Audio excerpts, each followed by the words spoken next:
हरिओम। मेरा नाम अर्चना, मैं जबलपुर हाई कोर्ट में एडवोकेट हूँ।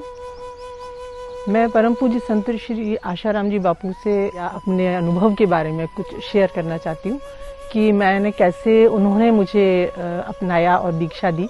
उसके पहले उन्होंने मुझ पर क्या कृपा की। तो मुझे अनुभव ऐसे हुआ कि मेरा बेटा है जो अब तो बड़ा है, उस समय वो 12th में पढ़ता था। तो उस समय वो दिल्ली में रहता था।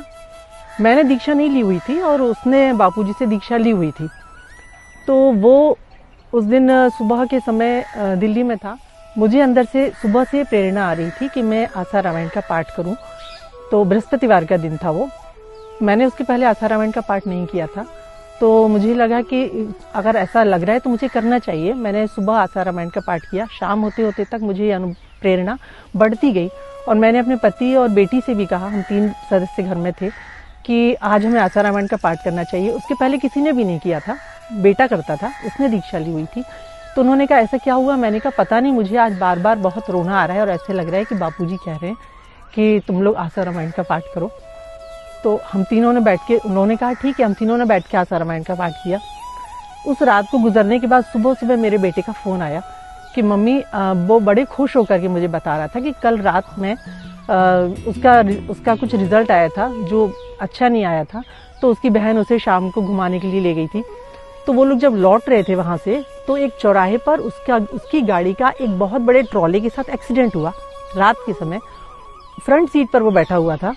उसी की विंडो पर उस ट्रॉले ने इतनी जोर से मारा कि उसकी गाड़ी पूरी बैंड होकर के, टेढ़ी होकर के खड़ी हुई और उसकी जो डोर था वो पूरा का पूरा दब गया और उस बेटे को खरोंच भी नहीं आई और उतना बड़ा जो ट्रोला था उसका इंजन बंद हो गया। वो गाड़ी वहीं खड़ी हो गई और इनकी गाड़ी स्टार्ट भी थी। इनकी गाड़ी बैंड होने के बाद भी बेटे को खरोंच नहीं आई थी और दूसरे दरवाजे से कूद के बाहर गया, जो दूसरी गाड़ी का ड्राइवर भाग गया था। और ये बहुत ज़्यादा खुश था कि इतना बड़ा एक्सीडेंट है ये देखने में और मुझे खरोंच भी नहीं आई है। उसने जब मुझे ये सुबह ये घटना बताई कि आज मेरे साथ ऐसा ऐसा हुआ, तब हम लोगों ने ये अनुभव किया कि बापूजी मुझे सुबह से प्रेरणा दे रहे थे कि कुछ घटने वाला है तो तुम आशा रामायण का पाठ करो, बाकी मैं देख लूँगा। तो इस तरह का मेरा एक और अनुभव है, मैं वो भी शेयर करना चाहती हूँ। इसी बेटे को एक बार डेंगू हुआ और वो बहुत ही गंभीर स्थिति में पहुंच गया। उसके प्लेटलेट्स डाउन होते चले गए। अंत में ये स्थिति आई कि प्लेटलेट्स ऊपर से बढ़ाने पड़ेंगे। उसको नोज ब्लीडिंग होना शुरू हो गया। 3 दिन हो गए थे उसको एडमिट हुए। तो हम लोगों के हाथ पैर ठंडे पड़ गए थे। मैं घर लौटी, मैंने बापूजी की फोटो को तब भी मैंने दीक्षा नहीं दी थी, उसकी दीक्षा ली हुई थी। मैं उनकी फोटो सामने थी, उसको देखते हुए दिन के दोपहर के 3 बजे का समय था। 2 मिनट के लिए मैं लेट गई कि मुझे नहीं समझ आ रहा कि क्या हुआ। ये तो बच्चा आपका है, इसको तो आप देखो ना, मैं तो कुछ नहीं कर पा रही हूँ। मैं वहाँ 2 मिनट के लिए लेटी और लेटे दिन में 3 बजे लेट करके मुझे ऐसा जागृत सा स्वप्न आया कि बापूजी खड़े हुए हैं, आवाज आ रही है जोर से।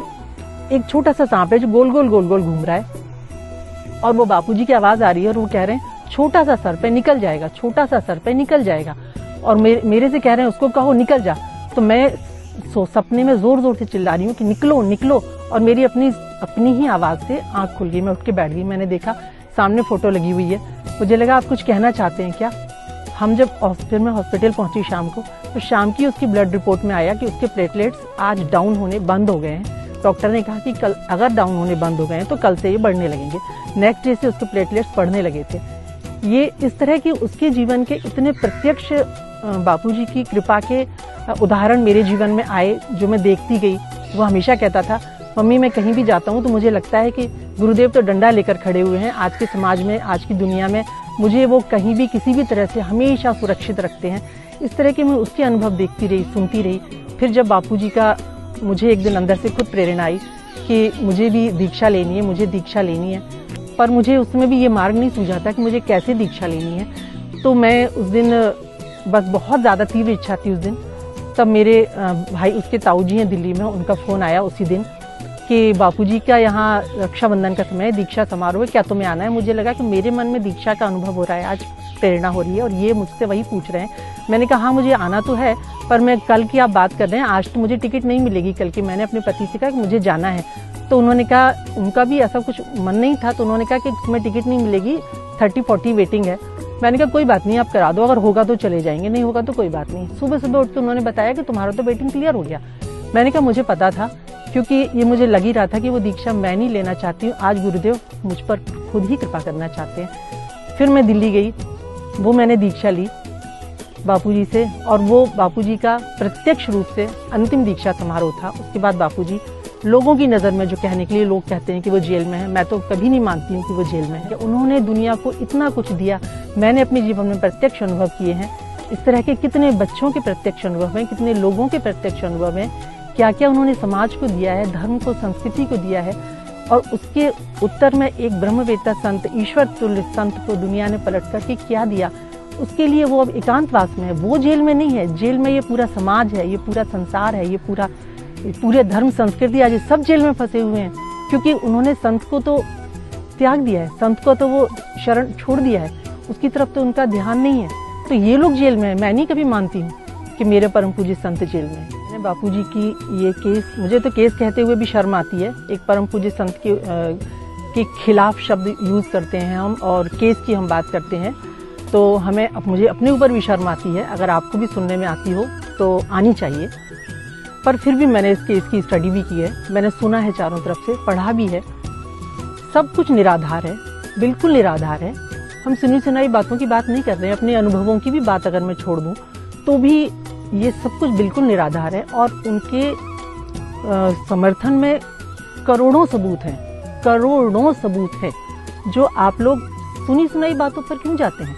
आप लोग खुद अध्ययन करिए ना, आप अपने अंदर झांक करके देखिए। आधे से ज्यादा लोगों ने कोई भी अध्ययन नहीं किया है, कुछ भी पता नहीं किया है।